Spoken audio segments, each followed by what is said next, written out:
नमस्कार माझ्या विद्यार्थी मित्रांनो, अगदी थोड्याच दिवसामध्ये SSC अर्थात 10वीचा इंग्रजीचा पेपर होणार आहे आणि मला नक्कीच खात्री आहे की या पेपरमध्ये तुम्ही चांगल्या पद्धतीने मार्क्स येतात।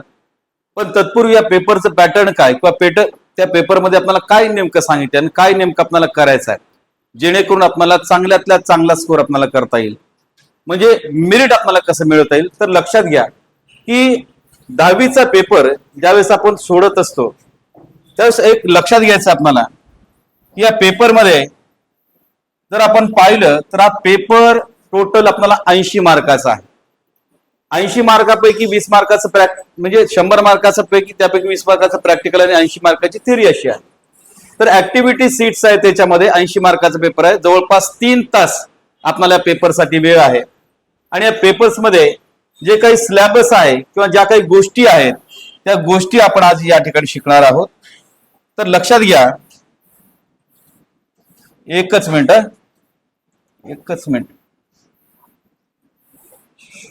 हे काय होणार हा। तर बघा, टोटल आपल्याला 4 युनिट आहेत, 4 भाग आहेत आणि या 4 भागामध्ये आपल्याला माहित आहे किंवा पहिल्या भागामध्ये जवळपास 2 पोएम आहेत आणि 3 लेसन्स आहेत। दुसऱ्या युनिटमध्ये 2 पोएम आहेत, 4 लेसन आहेत। तिसऱ्या युनिटमध्ये 2 पोएम आहेत, 3 लेसन आहेत आणि चौथ्या युनिटमध्ये 2 पोएम आहेत आणि 4 लेसन्स आहेत। तर बघा, या ज्या गोष्टी आहेत या गोष्टी आपण सोडत असताना आपल्याला थोडंसं लक्षात घ्यायचं आहे की बोर्डाची जी काही आन्सर शीट आहे ती आन्सर शीट ती अशा पद्धतीची आपल्याला आहे। बघा, याच्यामध्ये आपल्याला व्यवस्थित पद्धतीनं लिहायचं आहे की आपला नंबर काय आहे, होलोग्राफसाठी जागा सोडलेली आहे, स्टिकर कुठे चिटकवायचे आहेत, या सगळ्या गोष्टी आपल्याला जाणून घ्यायच्या आहेत। त्याचबरोबर आपला पेपरचं नाव काय आहे किंवा माध्यम कोणतं आहे हे पण आपल्याला इथं समजून घ्यायचं आहे। तर लक्षात घ्या की यामध्ये आपण लँग्वेज स्टडी म्हणजे या पेपरमध्ये सगळ्यात आधी जे सेक्शन आहे ते म्हणजे लँग्वेज स्टडीचं सेक्शन आहे आणि ते सेक्शन आपल्याला या ठिकाणी आपण बघूयात की नेमकं याच्यामध्ये काय। बघा विद्यार्थी मित्रांनो, अत्यंत महत्वाचं हे सेक्शन आहे। या सेक्शन मध्ये आपल्याला 10 पैकी 10 गुण मिळालेच पाहिजेत आणि पडतातच। तर बघूयात या सेक्शन मध्ये नेमकं काय आहे, त्याचा टायमिंग पण या ठिकाणी दिलेला आहे। बघा, लँग्वेज स्टडी मध्ये 2 म्हणजे क्वेश्चन फर्स्ट आहे, त्याच्यामध्ये 2 भाग आहेत। पहिल्या भागामध्ये लँग्वेज स्टडी मध्ये 8 मार्काचा प्रश्न असतात आणि त्याला आपण वेळ देऊयात, 12 मिनिटाचा वेळ आपण देऊयात। त्यानंतर दुसऱ्या भागामध्ये 2 मार्काचा आहे, त्याला मॅक्झिमम आपण फक्त 3 मिनिट एवढाच वेळ या ठिकाणी देणार आहोत। म्हणजे टोटल जर आपण पाहिलं तर 10 मार्क्ससाठी आपण 15 मिनिट या ठिकाणी देणार आहोत। तर सुरुवात करूयात, नेमकं हे लँग्वेज स्टडी नेमकं आहे तरी काय किंवा याचे प्रश्न आपल्याला कशा प्रकारे सोडवता येतात। तर लक्षात घ्या विद्यार्थी मित्रांनो की पहिला जो क्वेश्चन आहे डू ॲज डायरेक्ट। बघा, डू ॲज डायरेक्ट म्हणजे जसं सांगल तसं आपल्याला करायचं। या प्रश्नपत्रिकेमध्ये पहिला जो प्रश्न आहे की डू ॲज डायरेक्टचा प्रश्न आहे। यामध्ये पहिल्या सुरुला प्रश्न येतो बघा, complete the following words by using the correct letters. फक्त याच्यामध्ये काय करायचे आपल्याला की आपल्या पाठ्यपुस्तकामध्ये जे युनिट 1 पासून युनिट 4 पर्यंत जे काही शब्द दिलेले आहेत, ज्या काही पोएम्स आहेत, ज्या काही लेसन्स आहेत, त्याच्यामधले हे शब्द आहेत, त्या शब्दाच्या फक्त आणि फक्त स्पेलिंग आपल्याला इथे लिहायचे आहेत। यासाठी सगळ्यात महत्वाचं काय असावं लागतं तर आपली व्होकॅब्युलरी चांगल्या पद्धतीची असावी लागते। तर मला माहित आहे की तुम्ही चांगले विद्यार्थी आहात, तुम्ही व्होकॅब्युलरीचा प्रश्न अतिशय काळजीपूर्वक आणि सहजरित्या या ठिकाणी सोडवणार आहात, त्यात काही शंका नाही। त्यानंतर पुढचा क्वेश्चन आहे की put the following words in alphabetical orders. आता बघा, या अल्फाबेटिकल ऑर्डर्स या लँग्वेज स्टडी शिकत असताना आपल्याला माहित आहे की अल्फाबेटिकल ऑर्डर्स काय असतात, म्हणजेच क्रमवारी। आपल्याला ABCD अशा क्रमवारीमध्ये आपल्याला काय करायचे, शब्द आपल्याला लिहायचे आहेत। आता इथे बघा, सबसाइड आहे, ग्लोम आहे, रिमाइंडर आहे, डिलाइट आहे, असे जर प्रश्न आले तर लक्षात घ्या की आपल्याला अल्फाबेटिकली आता या ठिकाणी डी पहिल्या सुराला येईल है ना, त्याच्यानंतर ग्लोम येईल, त्याच्यानंतर रिमाइंडर येईल आणि त्याच्यानंतर सबसाइड येईल। पण अशा पद्धतीचे प्रश्न आले, एक्स्ट्रीम आहे, एज्युकेट आहे, इक्वॅलिटी आहे आणि एक्सप्लोर आहे। तर यावेळेस लक्षात घ्या की याचं पहिलं लेटर ई आहे। तर आपल्याला काय करायचं की पहिलं लेटर जर सारखं असेल तर दुसऱ्या लेटरचा आपल्याला विचार करायचा आहे.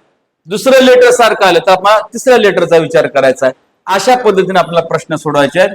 त्यानंतर आपल्याला पुढचा जो प्रश्न येतो तो असतो पंक्च्युएट द फॉलोइंग. बघा, पंक्च्युएट द फॉलोइंग आपल्याला काय करायचं आहे, एक वाक्य आपल्याला दिलेलं आहे, ते वाक्य आपल्याला पंक्च्युएशन करायचं. आता पंक्च्युएशन म्हणजे आपल्याला विराम चिन्हाचा वापर करायचा आहे. लक्षात घ्या की आपलं कुठलंही वाक्य इंग्रजी मधलं असेल, ते वाक्याची सुरुवात ज्यावेळेस होते त्यावेळेस आपण पहिलं अक्षर मात्र कॅपिटल वापरतो आणि मग जसे जसे वाक्यामध्ये चेंजेस होतात मग तिथं कॉमा येतो, फुल स्टॉप येतो, एक्सक्लेमेटिव्ह मार्क्स येतात किंवा क्वेश्चन मार्क येतो. अशा सारखे प्रश्न आले तर ते पण आपल्याला या ठिकाणी सॉल्व्ह करायचे आहेत.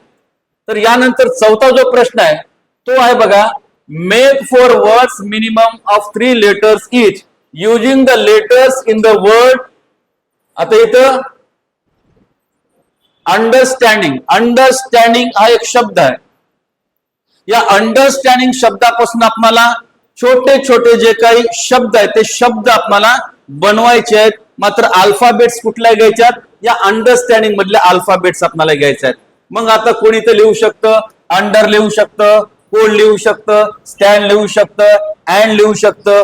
तर याच्यामध्ये एकच गोष्ट महत्वाची आहे की मिनिमम 3 अल्फाबेट्स आपल्याला त्याच्यामध्ये असल्या पाहिजेत. अशाच शब्द असला पाहिजे. जर आपण 2 अल्फाबेट्सचा एक शब्द बनवला, ऍट म्हणा, टू म्हणा, तर ते शब्द याच्यामध्ये चालणार नाहीत. त्यानंतर बघा ऑप्शन क्वेश्चन नंबर A1 मध्ये 5 नंबरचा क्वेश्चन जो आहे तो आहे write the related words as shown in example. आता लक्षात घ्या हा प्रश्न कसा आहे की बाबा जो शब्द तुम्हाला दिलेला आहे तो शब्द काय, वर्क आहे. या वर्क शब्दाबद्दल आपल्याला काय करायचं, रिलेटेड वर्ड्स या ठिकाणी लिहायचे आहेत. म्हणजे या शब्दाबद्दल संदर्भात असणारे किंवा संबंधित असणारे शब्द या ठिकाणी घ्यायचे आहेत.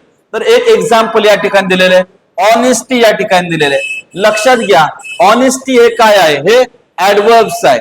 म्हणजेच आपल्याला काय करायचं आहे की अशा प्रकारचे शब्द आपल्याला या ठिकाणी लिहायचे आहेत. तर अशा प्रकारचे शब्द एकूण 4 शब्द आहेत. प्रत्येक शब्दाला अर्धा अर्धा मार्क आहे आणि अर्धा अर्धा मार्क जर प्रत्येक शब्दाला म्हणला तर 2 मार्काचा हा गुण आहे. आणि मला नक्कीच खात्री आहे की हा तुम्ही इझीरित्या सॉल्व्ह करतात. त्यानंतर पुढचा आहे क्वेश्चन नंबर 5. बघा क्वेश्चन नंबर 5 मध्ये काय सांगितलेलं बघा, write the related words as shown in examples. बघा एक्झाम्पल्स मध्ये जे दाखवलेलं आहे तशा पद्धतीचे शब्द तुम्हाला घ्यायचे आहेत. बघा इथं बुक हा एक शब्द दिलेला आहे आणि इथं इंटरेस्टिंग हे एक्झाम्पल दिलेलं आहे. तर या बुकला साजेल असे शब्द या ठिकाणी आपल्याला घ्यायचे आहेत आणि टोटल 4 शब्द आहेत. या 4 शब्द जर आपण लिहिले तर प्रत्येक शब्द हा अर्धा अर्धा मार्क साठी असतो. म्हणजे 2 मार्क्स इथे आपल्याला भेटणार आहे. त्यानंतर नंतरचा जो क्वेश्चन आहे, complete the word chain of adjective. लक्षात घ्या इथं मात्र बऱ्याचशा विद्यार्थ्यांची काय होऊ शकते, चूक होऊ शकते. आपल्याला माहिती आहे की आपल्याला वर्ड चेन करायची आहे, पण कशी करायची आहे, ऍडजेक्टिव्हची करायची आहे. ऍडजेक्टिव्ह म्हणजेच काय आहे, विशेषण आहे. म्हणजे वर्ड चेन ही विशेषणाची आपल्याला करायची आहे, त्याच्यामुळे आपल्याला विशेषणच वापरायचे आहेत. लक्षात घ्या याच्यामध्ये काय म्हणलं, काइंड. बघा काइंड म्हणजे दयाळू, हे एक विशेषण आहे. तर बघा याचा जो काही शेवटचा अल्फाबेट्स आहे डी, या डी या शब्दापासून आपल्याला काय करायचं आहे, तर दुसरी एखादा विशेषण लिहायचं आहे. फॉर एक्झाम्पल आपण डार्क घेऊ शकतो, इथं के आला तर के पासून आणखीन एखादे कोणते विशेषण आपण घेऊ शकतो. जे हवं विशेषण आहे ते तुम्ही या ठिकाणी घेऊ शकता. जर तुम्हाला ह्या ज्या प्रश्नांचे जे काही उत्तर जर घ्यायचे असतील तर तुम्ही ह्या स्क्रीनवरती जाऊन स्क्रीनशॉट काढू शकता. त्याचे सगळे उत्तर तुम्हाला याच्यामध्ये भेटतील. तर ज्याला गरज आहे की हे जे आन्सर शीट आहे, आन्सर शीट तुम्ही सोडलेली आहे ती कशा प्रकारचे आपण त्याच्यामध्ये स्क्रीनशॉट घेऊन सगळेच्या सगळे उत्तर आपण घेऊ शकतो. तर यानंतर आपण जाऊयात.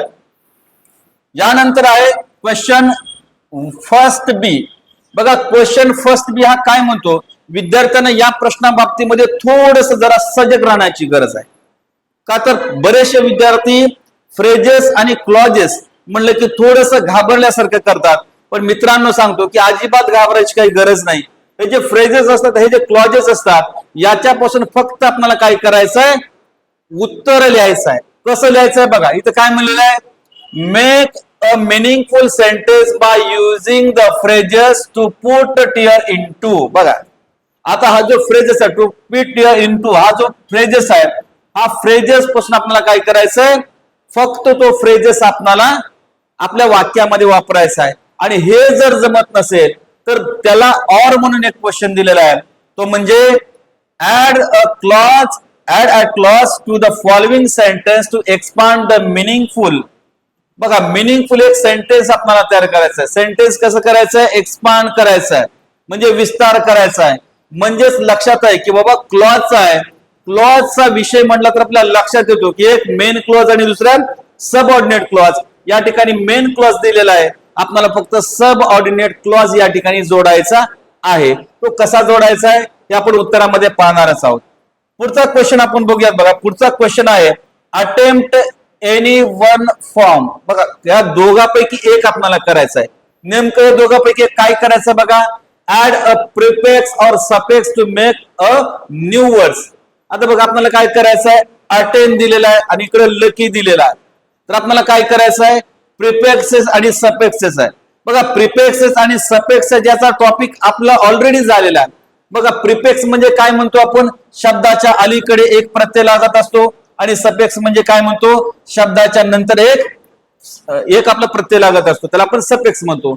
इथं काय म्हणले की दोन्ही पैकी एक निवडा, है ना. इथं काय करा, प्रिफिक्स निवडा किंवा सफिक्स निवडा, पण दोन्ही पैकी एक निवडा, पण दोन्ही शब्दाचं निवडा. याला अर्धा मार्क आहे, याला अर्धा मार्क आहे, म्हणजे हा क्वेश्चन 1 मार्काचा आहे.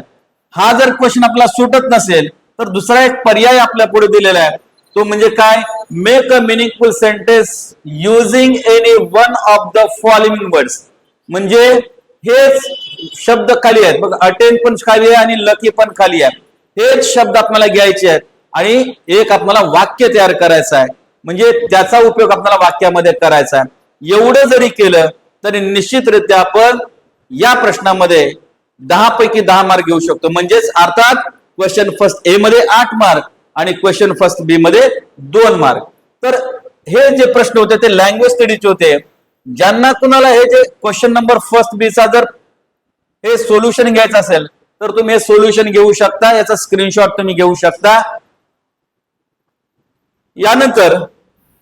यानंतर पुढचा जो क्वेश्चन आहे अगदी महत्वाचा, section number 2 question 2 A and B 2 textual passages. लक्षात घ्या, जे काही आपण वर्षभर शिकत असतो, वर्षभर आपण पोएम्स लेसन शिकत असतो, त्याच्या संदर्भामधला हा क्वेश्चन आहे. बघा, हा क्वेश्चन आहे आपल्या पॅरेग्राफवर आधारित किंवा आपल्या पुस्तकावर आधारित. बघा, याच्यामध्ये काय दिलेलं आहे, या दोन्ही क्वेश्चन आपल्याला टाइम दिले 15 आणि 15-30, म्हणजे अर्ध्या तासामध्ये आपल्याला हा प्रश्न सॉल्व्ह करायचा आहे. जास्त वेळ घ्यायचा नाही, अर्ध्याच तासामध्ये आपल्याला हा प्रश्न सॉल्व्ह करायचा आहे. तर कसा सॉल्व्ह करायचा आपण बघूयात. या प्रश्नाचे डिटेल्स आपण या ठिकाणी देऊन घेऊ. बघा, ऍक्टिव्हिटी बेस A1 आहे किंवा B1 आहे, याच्या ठिकाणी 2 प्रश्न आहेत, एक A1 आणि B1, म्हणजे क्वेश्चन 2 A1 आणि क्वेश्चन 2 B1. बघा, A1 आणि B1 हे जे क्वेश्चन असतात ते म्हणजे सिंपल फॅक्च्युअल क्वेश्चन, अगदी साधे साधे प्रश्न या ठिकाणी असणार आहेत. म्हणजे जोड्या लावायच्या असू शकतात किंवा या ठिकाणी ट्रू और फॉल्स असू शकतात किंवा फिल इन द ब्लँक्स असू शकतात. अशा प्रकारचे साधे साधे सिंपल फॅक्च्युअलचे क्वेश्चन असू शकतात. त्यानंतर A2 चा जो क्वेश्चन आहे, A2 आणि B2 चा क्वेश्चन सिंपल काय कॉम्प्लेक्स फॅक्च्युअल ऍक्टिव्हिटी, याच्यामध्ये थोडेसे गुंतागुंती असते. हा पण प्रश्न काही साधाच असतो, काही जास्त अवघड आटला नाही, पण त्याच्यापेक्षा थोडंसं काठिण्य पातळी थोडीशी जास्त असते. त्यानंतर A3, बघा लक्षात घ्या, हा प्रश्न मात्र सगळ्यात महत्वाचा आहे. बघा, क्वेश्चन A3 किंवा B3 ज्यावेळेस आपण पाहतो त्यावेळेस ऍक्टिव्हिटी बेस्ड ऑन ओकॅब्युलरी. बघा, याच्यासाठी आपल्याला काय शब्द साठा महत्वाचा आहे. ओकॅब्युलरी रिलेटेड हे क्वेश्चन्स आहेत आणि ओकॅब्युलरी रिलेटेड मध्ये तुम्हाला सिनोनॉम्स करायला सांगतील, अँटोनॉम्स करायला सांगतील किंवा मिनिंग ऑफ द वर्ड, अशा पद्धतीचे प्रश्न तुम्हाला याच्यामध्ये विचारले जातील. चौथा जो क्वेश्चन आहे म्हणजेच A4 किंवा B4, याच्यामध्ये माहित आहे ऍक्टिव्हिटी बेस्ड कॉन्टेक्स्चुअल ग्रामर. हा प्रश्न टोटली ग्रामर वरती डिपेंड आहे, व्याकरणावरती डिपेंड आहे. जो पॅराग्राफ तुम्हाला या ठिकाणी सोडवण्यासाठी दिलेला आहे त्याच्यामध्ये जे ग्रामर जास्त असेल त्या ग्रामरवरती आधारित या ठिकाणी प्रश्न दिलेला असतो. आणि पाचवा जो प्रश्न आहे तो मात्र आधारित आहे पर्सनल रिस्पॉन्स वरती. आता पर्सनल रिस्पॉन्स काय आहे तर तुमचं स्वमत आहे, तुमच्या मतानुसार काय वाटतंय. तर अशा प्रकारचे क्वेश्चन्स या ठिकाणी दिलेत. हे सगळे क्वेश्चन्स मग ते A2 असेल, A1 असेल, A2 असेल, A3 असेल, A4 असेल, A5 असेल, हे सगळे क्वेश्चन 2-2 मार्कासाठी आहेत. म्हणजे पॅराग्राफ ए चे 10 मार्क आणि पॅराग्राफ बी चे 10 मार्क, अशा पद्धतीने हा क्वेश्चन 20 मार्काचा आहे. तर बघा विद्यार्थी मित्रांनो, या ठिकाणी पहिला जो पॅसेज दिलेला आहे बघा, पहिला पॅसेज आहे बघा, my father was a medical professional working for a private company in Raniganj, West Bengal. आता सगळ्याला माहित आहे हा जो पॅसेज आहे, हा पॅसेज आहे and encounter of a special kind या पाठामधला मेसेज आहे. आणि हा पॅसेज या ठिकाणी आपण सिंपल फॅक्च्युअल मध्ये विचारलेला आहे बघा. हे साधे साधे क्वेश्चन्स आहेत. याच्यामध्ये काय म्हणले, कंप्लीट द फॉलोइंग सेंटेन्सेस. फक्त इथं आपल्याला काय रिकाम्या जागा भरायच्या. हा A1 मध्ये क्वेश्चन आहे, A1 B1 अशाच पद्धतीचा असतात. A2 मध्ये बघा कॉम्प्लेक्स फॅक्च्युअल क्वेश्चन मध्ये कॉलम A आणि कॉलम B दिलेला आहे. याच्यामध्ये आपल्याला काय करायचं आहे की मॅच करायचं आहे. कॉलम A आणि कॉलम B मॅच करायचं आहे. A3 आणि B3 मध्ये क्वेश्चन जे असतात ते म्हणजे डू ॲज डायरेक्ट, म्हणजे जसं सांगितलं तसं करा. मी आधी सांगितले की हा प्रश्न व्होकॅब्युलरी बेसिस प्रश्न आहे, म्हणजे हे शब्दावर आधारित प्रश्न. बघा काय म्हणते, my father was a medical professional working for a private company Raniganj in West Bengal, write the sentence and underline the adjective. बघा याच्यामध्ये काय सांगितलंय की ऍडजेक्टिव्ह तुम्हाला शोधा म्हणलं, तुम्ही ऍडजेक्टिव्ह या ठिकाणी शोधू शकता. अशाच पद्धतीचे प्रश्न तुम्हाला याच्यामध्ये येतात. चौथा प्रश्न आहे की डू ॲज डायरेक्ट, जसं म्हणलं तसं करायचं आहे. बघा काय म्हणलेलं आहे, the holidays provided an opportunity for me. आता इथं पॅसिव्ह वॉइस बघा, या प्रश्नामध्ये A4 जो प्रश्न असतो किंवा B4 जो प्रश्न असतो तो असतो ग्रामरच्या बेसिसवरती आधारित असतो. मग इथं पॅसिव्ह वॉइस या ठिकाणी आपल्याला करायला सांगितलेलं आहे. बघा इथं दिलंय बघा, the holiday provided an opportunity for me. आता सगळ्याला माहित आहे की आपण काय करत असतो, ऍक्टिव्ह आणि पॅसिव्ह करत असताना ऑब्जेक्टच्या ठिकाणी सब्जेक्ट, सब्जेक्टच्या ठिकाणी ऑब्जेक्ट, म्हणजे वाक्य आहे त्या वाक्यामध्ये काही ग्रॅमॅटिकल चेंजेस असतात. म्हणजे अन अपॉर्च्युनिटी हे ऑब्जेक्ट आहे आणि त्याला आपल्याला सब्जेक्टच्या ठिकाणी घ्यायचं आणि बाकीचे चेंजेस या ठिकाणी करायचे आहेत. दुसरा क्वेश्चन दिलाय बघा, the compound was luxurious with green grass. हा देखील क्वेश्चन बघा अतिशय साधा क्वेश्चन या ठिकाणी दिलेला आहे. व सिंपल प्रेझेंट टेन्स, याचा फक्त आपल्याला काय करायचं, सिंपल प्रेझेंट टेन्स मध्ये बदलायचं आहे. बघा अतिशय सोपा प्रश्न, द कंपाऊंड वॉजच्या ठिकाणी फक्त इज जर आपण केलं तर तो प्रश्न आपल्याला सिंपल मध्ये बदलणार आहे. यानंतर ज्यांना कुणाला याची आन्सर की हवी असेल तर याचे स्क्रीनशॉट तुम्ही काढून घेऊ शकता. आन्सर की तुम्हाला या ठिकाणी भेटेल, म्हणजे सगळे आन्सर्स या ठिकाणी आहेत. तुम्ही आन्सरची स्क्रीनशॉट काढून सगळे आन्सर घेऊ शकता. ओके, यानंतर आपण पुढे जाऊयात. बघा पुढे गेल्यानंतर सेक्शन 3 आहे. सेक्शन 3 बघा, पार्ट 1 आणि पार्ट 2. ज्याप्रमाणे सेक्शन 2 मध्ये पार्ट 1 आणि पार्ट 2 वरती 2 पॅसेज असतात, तशाच पद्धतीचा प्रश्न आहे क्वेश्चन 3, म्हणजे अर्थात सेक्शन 3 A आणि B. बघा हा देखील क्वेश्चन कशावर आहे बघा, की सेक्शन 3 नॉन टेक्स्टुअल पोयम और कंपॅरिझन. आता इथं नॉन टेक्स्टुअल आलंय पण टेक्स्टुअल पोयम आहे, त्याचं कॉम्प्रिहेन्शन करायचं आपल्याला. कॉम्प्रिहेन्शन अर्थात म्हणजे क्वेश्चन आपल्याला सॉल्व्ह करायचे आहेत. बघा सिंपल फॅक्च्युअल ऍक्टिव्हिटीज आहेत, कॉम्प्लेक्स फॅक्च्युअल ऍक्टिव्हिटीज आहेत आणि ऍक्टिव्हिटी बेस्ड आहे. टोटल हा जो प्रश्न आहे हा प्रश्न 5 मार्काचा आहे. आणि त्याचबरोबर क्वेश्चन 3B मध्ये ऍप्रिशिएशन करायचं आहे. ऍप्रिशिएशन 5 मार्काचं असतं. तर बघूयात नेमकं या प्रश्नामध्ये काय दिलेलं आहे बघा. बघा, read the given extract and do the activities. आता या ठिकाणी दिलेलं आहे बघा, in form and feature, face and लिम आय ग्रीव so like my brother that flocs got talking me for him and each for one another. तरी लक्षात आलं असेल ही जी कविता आहे, ही जी पोएम आहे, ही जी पोएम कॉम्प्रिहेन्शन साठी आलेली आहे. अर्थात क्वेश्चन आन्सर या ठिकाणी असणार आहे. आणि हे पोएम कोणती आहे तर द ट्विन्स मधली आहे. द ट्विन्स म्हणजे जुळे, अशाच्या संदर्भातली ही पोएम आहे. बघूया तिथं बघा, इथं दिले बघा, कम्प्लीट द फॉलोइंग सेंटेन्स. या याच्यामध्ये काय करायचं, फक्त सेंटेन्सेस आपल्याला कम्प्लीट करायचं आहे. जर तुम्हाला याच्या काही प्रश्नार्थ हवे असतील तर स्क्रीनशॉट परत तुम्ही काढून घेऊ शकता. इकडं A1 मध्ये क्वेश्चन दिलेले आहेत, तिकडं आन्सर्स दिलेले आहेत. तुम्ही हे आन्सर्स कॉपी करू शकता. आपण फक्त ही जी एक्झाम सीट किंवा एक्झाम क्वेश्चन पेपर कसा आहे त्या बाबतीमध्ये आपण बघत आहोत. त्याचा दुसरा प्रश्न आहे बघा की ऍप्रिशिएशन. बघा, read the following poem and write down the appreciation. बघा, अतिशय महत्वाचा प्रश्न ऍप्रिशिएशनचा प्रश्न आहे. या प्रश्नामध्ये आपल्याला काय करायचंय की पोयमचं ऍप्रिशिएशन करायचं आहे. पण लक्षात घ्या मित्रांनो की आपल्याला परीक्षेमध्ये 2 पोएम येत असतात. एक म्हणजे क्वेश्चन नंबर 3A मधली आणि दुसरी म्हणजे क्वेश्चन नंबर 3B मधली. तर बऱ्याचशा वेळेस विद्यार्थी काय करतात की क्वेश्चन नंबर 3A मधल्या पोएमचं ऍप्रिशिएशन करतात.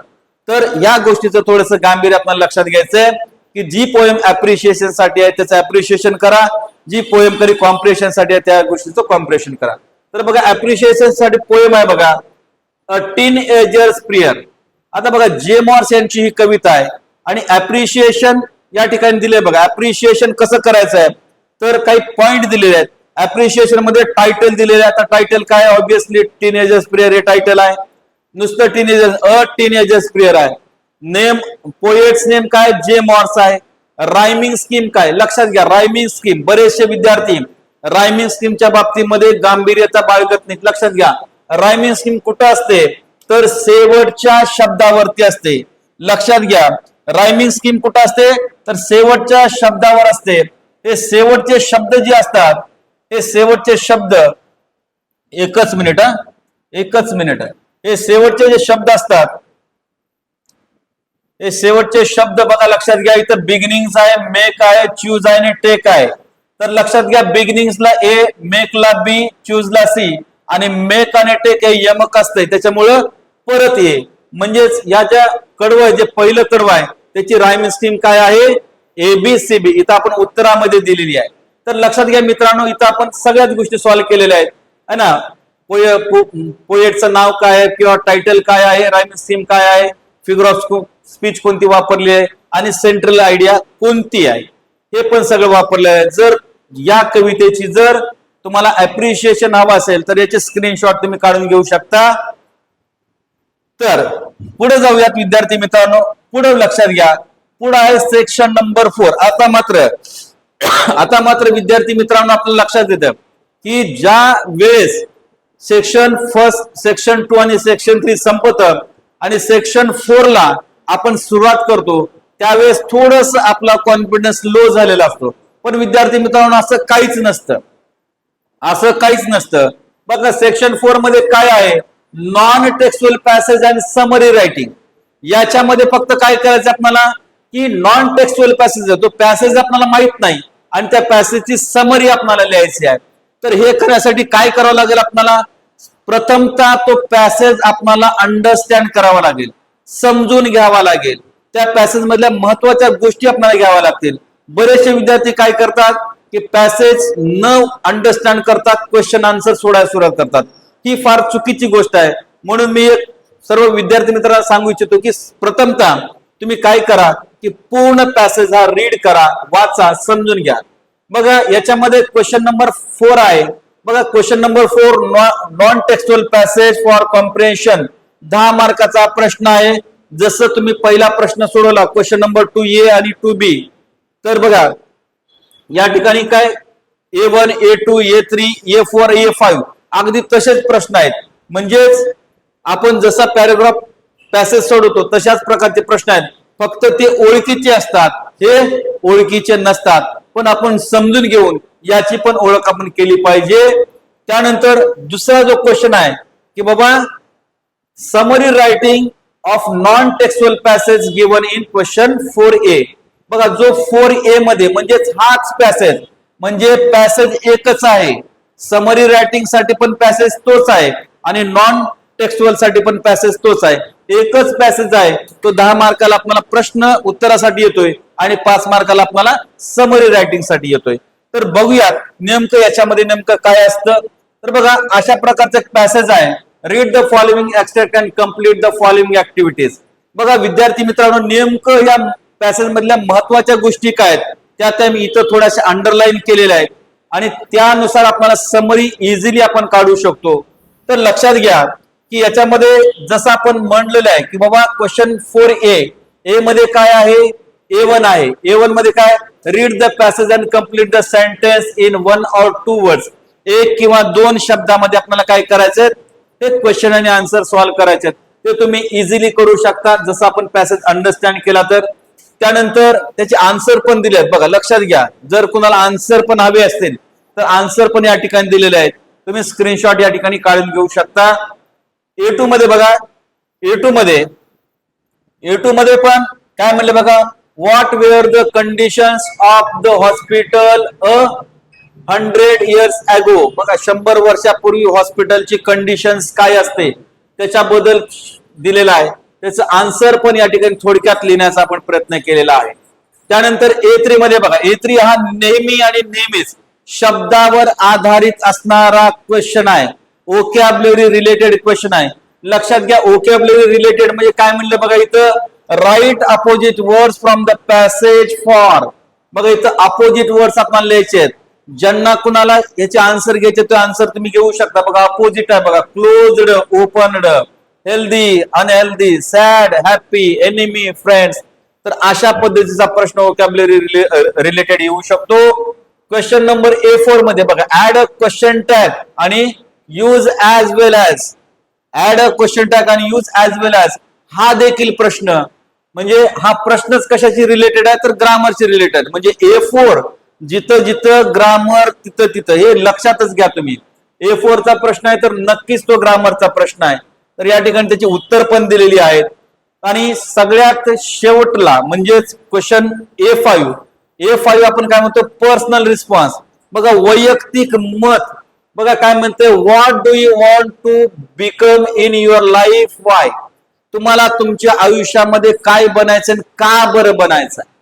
तर याचं आन्सर्स या ठिकाणी दिलेला आहे. तर म्हणजे तुमच्या मतानुसार तुम्ही त्याचा आन्सर्स लिहू शकता का, तर हा पर्सनल रिस्पॉन्सचा क्वेश्चन आहे. तर मित्रांनो पुढे आपण जाऊयात. बघा पुढे गेल्यानंतर लक्षात घेऊयात की आपल्याला क्वेश्चन नंबर 4B अर्थात हा समरी रायटिंगचा आहे.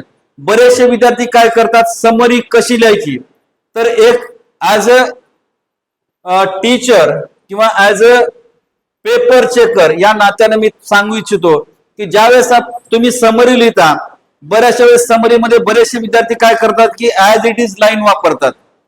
म्हणजे जशाच तशा लाईन त्या समरीमध्ये असतात, तर त्याला मार्क्स पडणार नाहीत. तर मार्क्स कशाला पडतील की जे इम्पॉर्टंट त्या पॅसेज मध्ये जे काही इम्पॉर्टन्स आहेत ते इम्पॉर्टन्स पॉइंट तुम्ही नोट केले पाहिजेत, त्याला तुमच्या भाषेमध्ये लिहिलं पाहिजेत. आणि सगळ्यात महत्वाची गोष्ट आहे की त्याला टायटल तुम्ही दिलं पाहिजेत. जर टायटल दिलं नाही तर तुमचा 1 मार्क या ठिकाणी जाऊ शकतो. ही गोष्ट महत्वाची ठेवा. तर या ठिकाणी बघा अशा प्रकारची समरी या ठिकाणी लिहिलेली आहे. कुणाला हवी असेल तर तुम्ही स्क्रीनशॉट काढून घेऊ शकता. म्हणजे एकदम साधा प्रश्न आहे समरी रायटिंगचा. त्यानंतर पुढचं आहे बघा, पुढचं सेक्शन चेंज झालेलं. आता मात्र रायटिंग स्किल.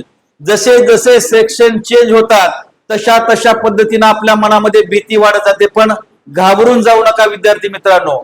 रायटिंग स्किल एवढा साधा सोपा भाग अख्ख्या इंग्रजीच्या कुठल्याच पार्ट्स मध्ये नाही. त्याच्यामुळं लक्षात घ्यायचं रायटिंग स्किल कडे, कारण आपल्याला जास्तीत जास्त मार्क्स मिळवून देणारा हा जो भाग आहे तो म्हणजे रायटिंग स्किल आहे. पण आपला प्रॉपर रायटिंग आपल्याला करावी लागेल. तर बघूया त्याच्यामध्ये काय असतं बघा. हा जो सेक्शन आहे सेक्शन नंबर 5 रायटिंग स्किल आणि क्वेश्चन नंबर 5A. बघा 5A मध्ये काय बघा, लेटर रायटिंग इनफॉर्मल आणि फॉर्मल. बघा 2 प्रकारचे पत्र पडतात, लेटर रायटिंग पडतात. त्याच्यामध्ये इनफॉर्मल आहे आणि फॉर्मल आहे. आता नेमकं इनफॉर्मल आणि फॉर्मल काय आहे ते आपल्या दुसऱ्या व्हिडिओज मध्ये सगळं डिटेल्स आहे, ते तुम्ही तिथं जाऊन पाहू शकता. हा जो प्रश्न आहे बघा, पहिला लेटर रायटिंगचा प्रश्न आपल्याला 5 मार्कासाठी आहे. त्यासाठी आपल्याला मॅक्सिमम 15 मिनिट एवढा वेळ आपल्याला द्यायचा आहे. आणि त्याचबरोबर आपल्याला पुढे जर आपण गेलो तर डायलॉग रायटिंग आहे बघा. डायलॉग रायटिंग एक तुम्हाला लेटर मध्ये 2 लेटर्स आहेत, एक फॉर्मल किंवा इनफॉर्मल, दोन्हीपैकी एक चूज करायचं आहे. आणि डायलॉग रायटिंग आणि स्पीच रायटिंग या दोन्हीपैकी एक आपल्याला चूज करायचं आहे. तुम्ही काय चूज करता हे तुमच्या मनावर आहे. इथं तुम्हाला स्वातंत्र्य आहे. तुम्हाला डायलॉग आवडतं का स्पीच आवडतं का, तुम्हाला फॉर्मल आवडतं का इनफॉर्मल लेटर्स आवडतं, हा तुमचा प्रश्न आहे विद्यार्थ्यांनो. तुम्ही सहजरित्या तो सॉल्व्ह करू शकता अगदी तुमच्या मर्जीनुसार. इथे एक एक्झाम्पल दिलेलं आहे बघा. इथं काय म्हणलेलं आहे, एक लेटर रायटिंगचं एक्झाम्पल दिलं आहे. Read the following poster about cleanliness week celebrated in Vadgaon village and do any one of the activity. या ठिकाणी काय केलेलं आहे की एक जाहिरात दिलेली आहे, एक इन्फॉर्मेशन दिलेली आहे आणि ती इन्फॉर्मेशन अशा पद्धतीची आहे.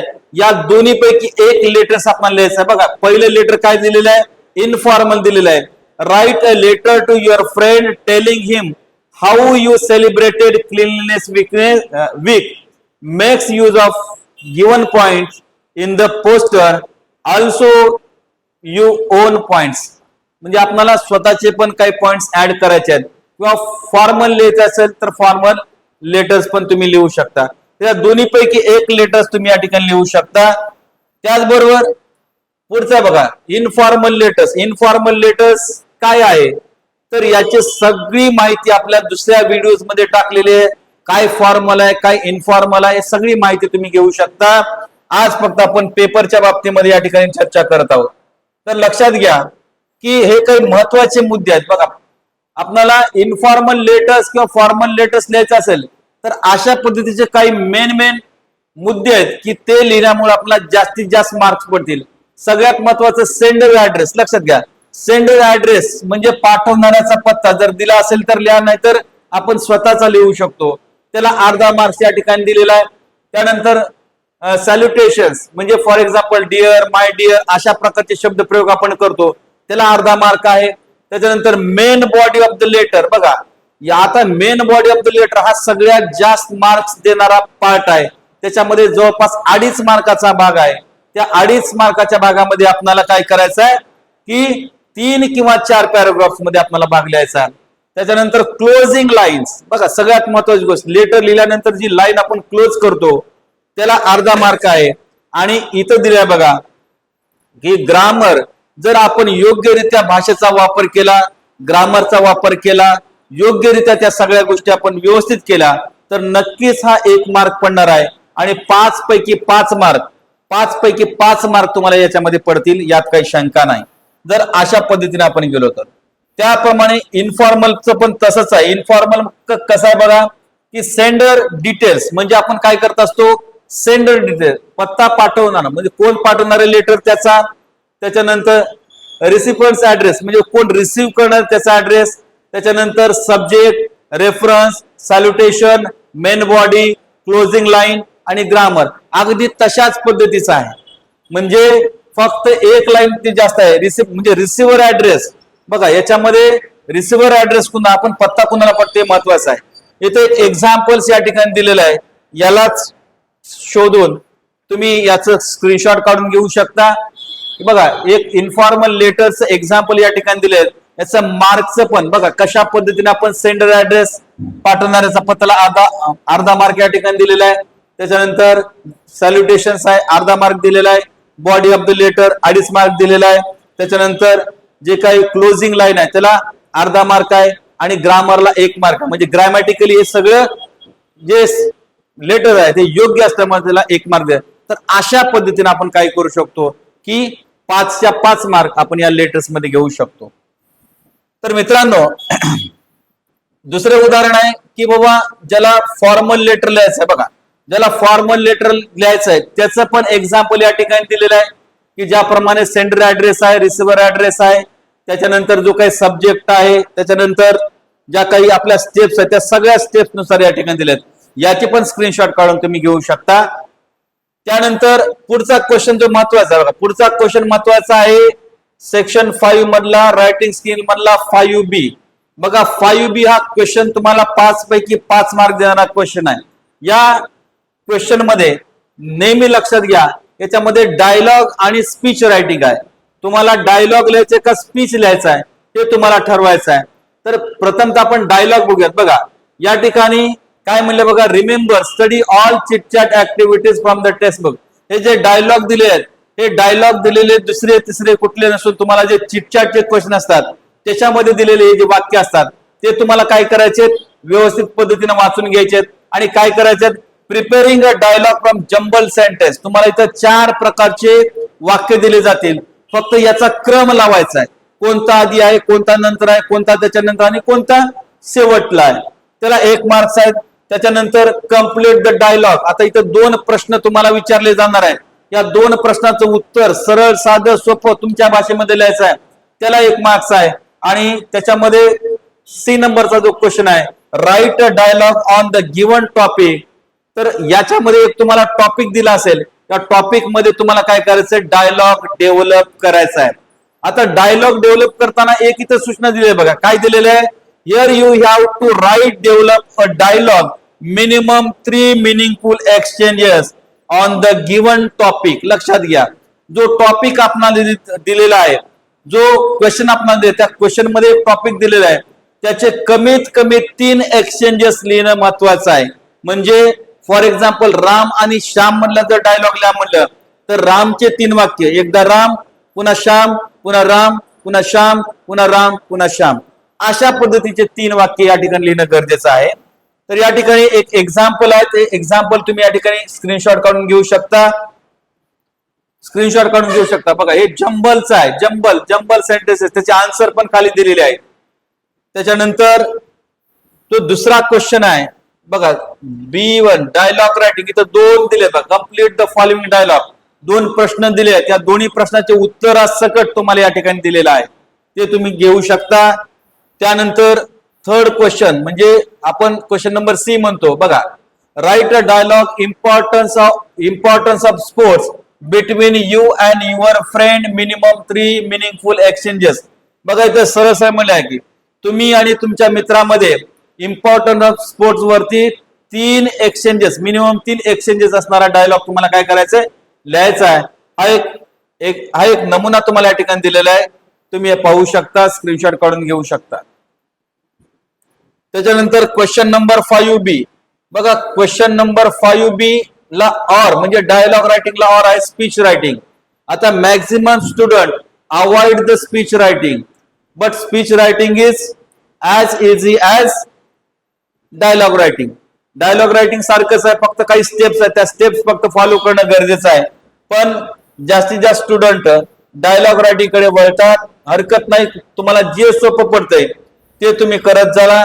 यानंतर क्वेश्चन आहे बघा, स्पीच रायटिंगचा एक क्वेश्चन आहे की तुम्ही या ठिकाणी एक एक्झाम्पल म्हणून ही स्पीच रायटिंग तुम्ही घेऊ शकता. बघा इथं गॉड्स ग्रेटेस्ट गिफ्ट मदर, अशा प्रकारची स्पीच रायटिंग आहे, ते तुम्ही घेऊ शकता, स्क्रीनशॉट घेऊ शकता.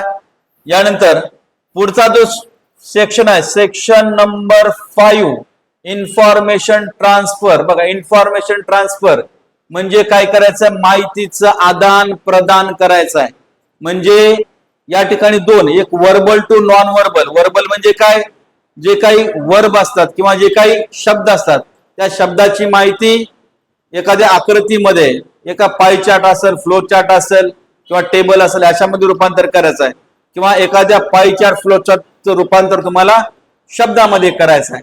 तर अशा प्रकारचा हा डायलॉग ही आहे, वर्बल टू नॉन वर्बलचा क्वेश्चन आहे. बघा इथे दिले आहे बघा की information transfer verbal to non verbal making scheme. बघा मार्किंग स्कीम, बघा मार्किंग स्कीम काय बघा, टायटल 1 मार्कासाठी आहे, युजिंग द गिवन पॉइंट्स, जे पॉइंट्स आहेत त्यासाठी 2 मार्क्स आहेत, ग्रामर साठी 1 मार्क आहेत, आणि अप्रोप्रिएट बिगिनिंग अँड कन्क्लुजन म्हणजे योग्य सुरुवात आणि शेवट याच्यासाठी 1 मार्क आहे. अशा पद्धतीने 5 मार्क या ठिकाणी तुम्हाला भेटणार आहेत. यानंतर पुढचा जो क्वेश्चन आहे बघा, non verbal to verbal. Non verbal to verbal बघा इथे क्वेश्चन दिलेला आहे, write a paragraph on the uses of mobile phone with the help of given diagram. बघा डायग्राम तुम्हाला दिलेला आहे, या डायग्राम मध्ये मोबाईलच्या संदर्भातले काही पॉइंट्स दिलेले आहेत, हे पॉइंटचा आधार घेऊन तुम्हाला काय करायचं आहे, त्याचं वर्बल मध्ये रूपांतर करायचं, म्हणजे वर्बल रायटिंग तुम्हाला करायची आहे. तर लक्षात घ्यायचं, एक्झाम्पल या ठिकाणी दिलेलं आहे, तुम्ही स्क्रीनशॉट काढून घेऊ शकता की the use of mobile phone. लक्षात घ्या, पहिलं टायटल महत्वाचं आहे आणि मग बाकीचे जे काही पॉइंट्स आपल्याला कव्हर करायचे तरच आपल्याला 5 पैकी 5 भेटतील. त्यानंतर इन्फॉर्मेशन ट्रान्सफर मध्ये त्याला दुसरा और क्वेश्चन आहे, तो म्हणजे नॉन वर्बल टू वर्बल. बघा verbal to non verbal. Non verbal मध्ये आपल्याला एखाद्या माहितीचं रूपांतर आपल्याला काय करायचं आहे, नॉन वर्बल मध्ये करायचं आहे. नॉन वर्बल मधली जी काही मार्किंग स्कीम आहे बघा, टायटलला 1 मार्क आहे, कव्हरिंग ऑल द पॉइंट्सला 1 मार्क आहे, appropriate graphics layout with information म्हणजे योग्य प्रकारचा चार्ट असेल, फ्लो चार्ट असेल, पाय चार्ट असेल जर वापरला तर त्याला 1 मार्क्स आहे, पॉइंट कव्हर केले 2 मार्क आहे, टायटल गेले 1 मार्क आहे, आणि ओव्हरऑल प्रेझेंटेशन, आपलं ओव्हरऑल प्रेझेंटेशन कसं आहे त्याला 5 मार्क या ठिकाणी दिलेले आहेत.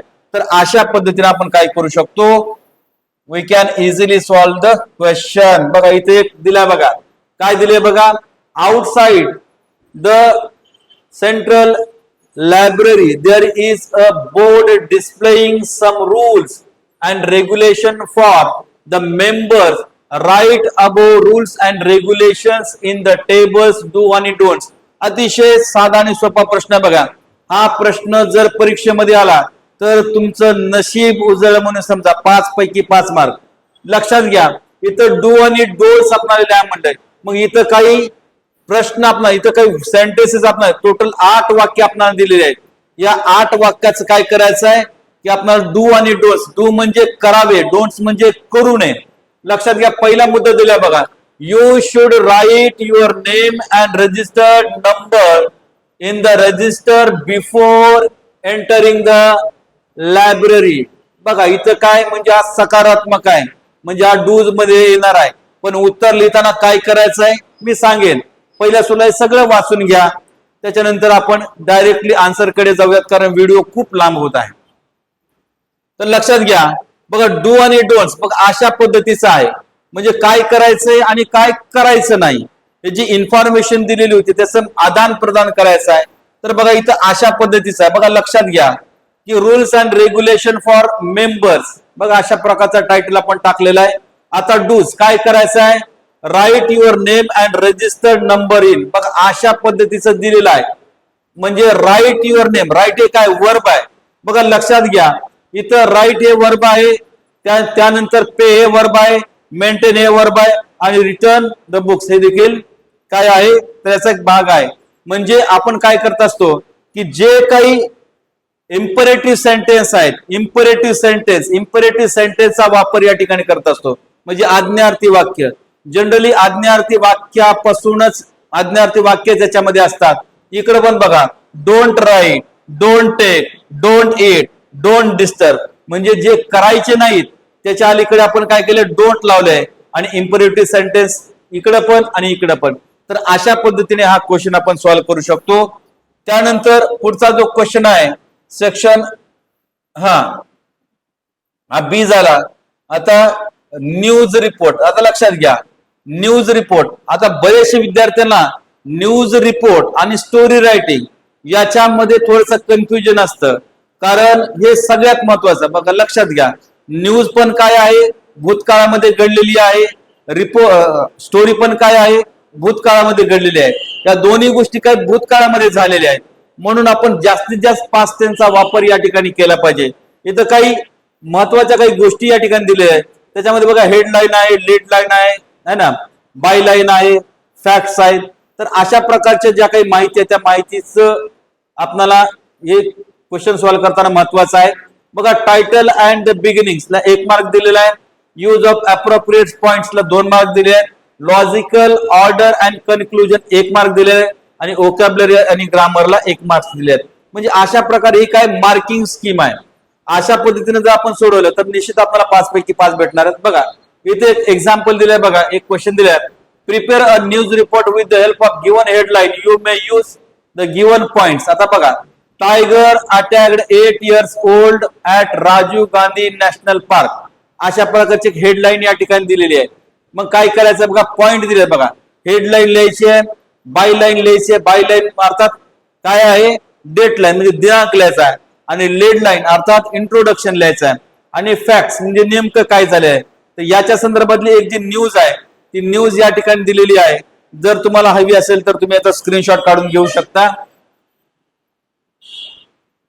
ओके, तर यानंतर बघा याला ऑर आहे स्टोरी रायटिंग. आता स्टोरी रायटिंग मध्ये महत्वाचं काय आहे तर बघा, महत्वाच्या गोष्टी कशा, मार्किंग स्कीम बघूयात आपण. टायटल अँड बिगिनिंग 1 मार्क आहे. Use appropriate points and covering messages 2 mark आहेत. Logical order and conclusion 1 mark आहे. व्होकॅब्युलरी आणि ग्रामरला देखील 1 मार्क आहे. तर अशा पद्धतीने याही प्रश्नाला 5 मार्क दिलेले आहेत. तर अशा पद्धतीने दिले आहेत. बघा लक्षात घ्या, इथं काय म्हणलंय बघा, question develop a short story using the given beginning, suggest suitable title. बघा इथं आपल्याला एका स्टोरीची सुरुवात दिलेली आहे आणि काय म्हणले बघा, ही स्टोरी कंप्लीट करा आणि काय करा की त्याला योग्य असं शीर्षक द्या, योग्य असं शीर्षक द्या. बघा, once Faiz was returning homes from school he found an injured bird. आता बघा या ठिकाणी काय फैजला काय झालेलं आहे, एक इंजर्ड बर्ड भेटलेला आहे आणि मग त्याची स्टोरी आपल्याला डेव्हलप करायची आहे. पण डेव्हलप करत असताना हे जे मुद्दे आहेत ते मुद्दे आपल्याला लक्षात घ्यायचे आहेत. लक्षात घ्या मुद्दे काय आहेत, तर title and beginnings, use the appropriate points, logical order, conclusion, vocabulary आणि ग्रामर याचं भान आपल्याला ठेवायचं आहे. तरच आपल्याला पैकीच्या पैकी मार्क्स भेटणार आहेत, अदरवाईज भेटणार नाहीत. तर लक्षात घ्या या ठिकाणी त्याचा एक नमुना, बर्ड्स नीड्स युअर हेल्प, हे टायटल दिलेलं आहे आणि अशा प्रकारची स्टोरी लिहिलेली आहे. तुम्ही याचा स्क्रीनशॉट काढून घेऊ शकता. ओके, तर अशा पद्धतीने स्टोरी आपण काय करतो, डेव्हलप करत असतो. यानंतर जो आहे सेक्शन नंबर 6 बघा, स्किल डेव्हलपमेंट. आता हा क्वेश्चन कशाचा आहे, तर ट्रान्सलेशन म्हणजे स्किल डेव्हलपमेंट आहे. बघा याच्यामध्ये काय दिलेलं आहे बघा, याचं टायमिंग पण 7 मिनिटांमध्ये हा प्रश्न आपल्याला सॉल्व्ह करायचा. बघा, ट्रान्सलेट द वर्ल्ड, इथं एकूण 6 शब्द दिले जातात. ते 6 शब्दापैकी फक्त 4 शब्दाचं आपल्याला काय करायचंय, आपल्याला ट्रान्सलेट करायचंय. जो की तुमचं माध्यम आहे, तुमचं माध्यम मराठी असेल किंवा आणखीन दुसरं कोणतं माध्यम असेल तर त्याच्यामध्ये तुम्हाला ट्रान्सफर करायचं आहे. त्याच्यानंतर 2 वाक्य दिले जातात, ट्रान्सलेशन ऑफ सेंटेन्स, ते पण 2 मार्कासाठी आहे. आणि प्रोवर्ब, इडियम्स आणि प्रोवर्ब आहेत ते मात्र तुम्हाला 1 मार्कासाठी आहे. तर लक्षात घ्या इथे एक्झाम्पल दिलेलं आहे. बघा एक्झाम्पल हा शेवटचा क्वेश्चन आहे. बघा शेवटचा क्वेश्चन नंबर 7, ट्रान्सलेशन. बघा, translation the following words into your medium of instruction, म्हणजेच मदर टंग, तुमची मातृभाषा जी आहे किंवा जी भाषा तुम्ही निवडलेली आहे, ज्या भाषेमधून तुम्ही हा पेपर देत आहात ती मातृभाषा तुमची जी असेल ती लिहायची आहे. बघा करेज दिले, पॉप्युलर आहे, नॉलेज आहे, ट्रबल आहे, मॅजिक आहे आणि इंटरेस्टिंग आहे. या शब्दाचं तुम्हाला मराठीमध्ये रूपांतर करायचं आहे. त्याचबरोबर translate the following sentence into your medium of instruction, या वाक्याचं तुम्हाला काय करायचं आहे, आपल्या आपल्या भाषेमध्ये रूपांतर करायचं आहे, ट्रान्सलेट करायचं आहे. आणि शेवटला ट्रान्सलेट द फॉलोइंग आयडियम्स आणि proverb into your medium of instructions. A word is enough for wise, live and let live. तर अशा प्रकारचं जे आहे, जर तुम्हाला याचं जर माहिती हवी आहे तर माहिती तुम्ही तुमच्या भाषेमधून घेऊ शकता. इथं उर्दू मधून या ठिकाणी दिलेली आहे. तर अशा प्रकारचं जो क्वेश्चन आहे तो क्वेश्चन पेपर आहे. मित्रांनो, क्वेश्चन पेपर अगदी साधा आहे, सोपा आहे. लक्षात घ्या, फक्त प्रत्येक गोष्ट आपण काय केली पाहिजे, प्रत्येक गोष्ट आपण समजून घेतली पाहिजे. आणि समजून जर आपण प्रत्येक गोष्ट घेतलो तर आपल्याला 80 पैकी 80 मार्क्स भेटायला काहीच अडचण येणार नाही. लक्षात घ्या. तर अशा प्रकारे हा क्वेश्चन आपण सॉल्व्ह केलेला आहे. पूर्ण प्रश्नपत्रिका जी आहे, पूर्ण प्रश्नपत्रिका या ठिकाणी आपण पाहिलेली आहे. तर लक्षात असू द्या की या वेळेस जे काही सेक्शन्स आहेत ते सेक्शन्स आणि प्रश्न आहेत ते प्रश्न आपल्याला योग्य रीतीने सॉल्व्ह करायचे आहेत. आणि जर तुम्हाला ही इन्फॉर्मेशन आवडली तर तुम्ही आमच्या चॅनलला लाईक करा, सबस्क्राईब करा आणि तुमचं प्रोत्साहन आम्हाला द्या, एवढीच अपेक्षा.